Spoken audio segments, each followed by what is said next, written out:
All right, back on the teardown of the 351 modified. Pump off, timing cover off, everything drained. Here's a good reason why. If you can see, original timing chain there. If I can get this light to stay.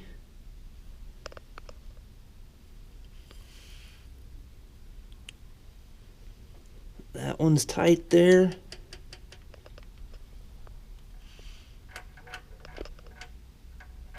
How loose that is.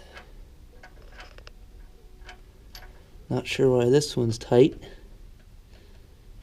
and this one's loose, but it's all going to be replaced. So, all in due time. JG out.